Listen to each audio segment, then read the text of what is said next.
चलिए देखिए चक्रवृद्धि ब्याज का ये, ठीक है। ध्यान से देखिए इसे कैसे लगाना है, बिल्कुल आराम से लगेगा, कोई दिक्कत नहीं। 1,25,000 का 8% वार्षिक ब्याज से 9 महीना का चक्रवृद्धि ब्याज ज्ञात कीजिए, जबकि प्रति तिमाही दे है। जबकि प्रति तिमाही दे है। जबकि प्रति तिमाही क्या है भाई? दे है। तो सबसे पहले अमाउंट हमें पता है पी कितना दिया गया है भाई? 1,25,000 रुपया। कोई सूत्र की जरूरत नहीं है, ठीक है। बिल्कुल ध्यान से देखो, जो आर दिया गया है आपका भाई 8% वार्षिक दिया गया है, ठीक है। और समय जो दिया गया टाइम ये दिया गया है 9 महीना, 9 माह। देखिए क्या करना है इसमें, जो 8% वार्षिक दिया गया है 3 माह के लिए दिया गया है, तो ये हमें सोचना है यहाँ पर कि एन का वैल्यू कितना हो जाएगा। एन का वैल्यू कितना हो जाएगा, तो मान लो कि अगर 3-3 महीना पर आप 9 महीना तक आपका कोई दे रहा है, 9 महीना पर 9 माह तक आपको कोई सामान, मान लो किसी ने कह दिया कि मैं आपको 9 महीना तक देंगे, 9 महीना तक देंगे, यानी 9 महीना तक वो देगा, लेकिन क्या आगे कहा जा रहा है देख रहे हो? प्रति तिमाही, यानी 9 महीना तक तो वो देगा, फिक्स है 9 महीना तक तो वो देगा, लेकिन 3 महीना पर उसे देना है। 9 महीना पर देगा और 3 महीना पर वो देगा, ठीक है। तो 3 महीना पर देगा तो इसका हिसाब कितना बार हो जाएगा भाई? इसका हिसाब कितना बार हो जाएगा? 3 महीना पर देगा तो 9 महीना तक इसे देना है, तो कौ बार इसका हिसाब होगा? 3 बार। इसका हिसाब कितना बार हो जाएगा? 3 बार। क्लियर? इसका हिसाब 3 बार। तो यहाँ पर ध्यान से देखो, जो वार्षिक दिया गया है इसको हम लोग बदल देंगे, ठीक है। इसको क्या करेंगे? बदलेंगे।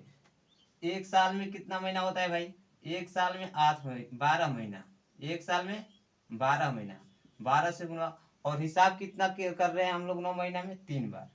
9 महीना में हम लोग हिसाब कितने बार कर रहे हैं? 3 बार। क्लियर? 9 महीना में हम लोग हिसाब 3 बार कर रहे हैं। यहाँ ये करके कितना हो जाएगा? 4, और 4 दूनी के 8, जो हमारा दर परसेंटेज है 2%, यानी कि क्या होगा भाई? आर का वैल्यू कितना? 2%। हिसाब कितना बार होगा? 3 बार। तो यही 25 इसी पर चला है हमें 1,25,000, ठीक है। 1,25,000 का 3 साल, ठीक है, 3 साल, जो कि 2% ब्याज दिया जा रहा है। कितना ब्याज दिया जा रहा है भाई? 2% बिल्कुल ध्यान से समझिएगा, 2% ब्याज दिया जा रहा है। तो 2% अगर हम 1,25,000 का 2% निकालेंगे, ध्यान से देखिए, 1,25,000 का 2% अगर हम निकालते हैं, नीचे में 2 को 0 खत्म, 0, 5 दूनी 10, 0, 12 दूनी 24, 25, यानी कि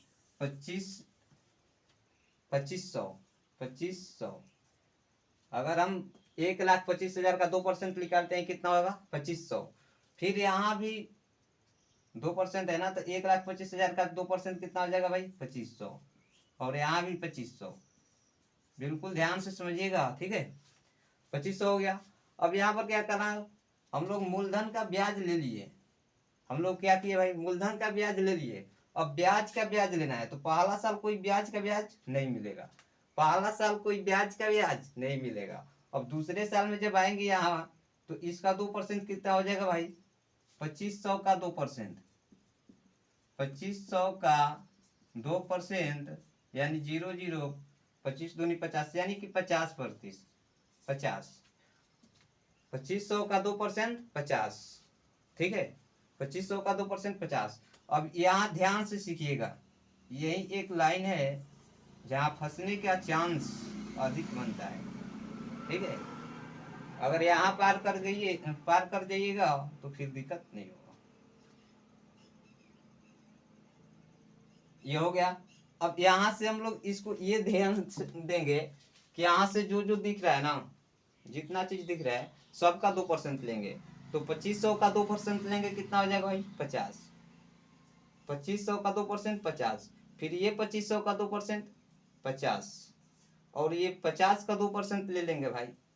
50 का 2% का के मतलब गुना 2% था तो नीचे में 2 को 0, यानी कि 25 तो नहीं 50 2 कट गया यानी 1। 50 का 2% 1।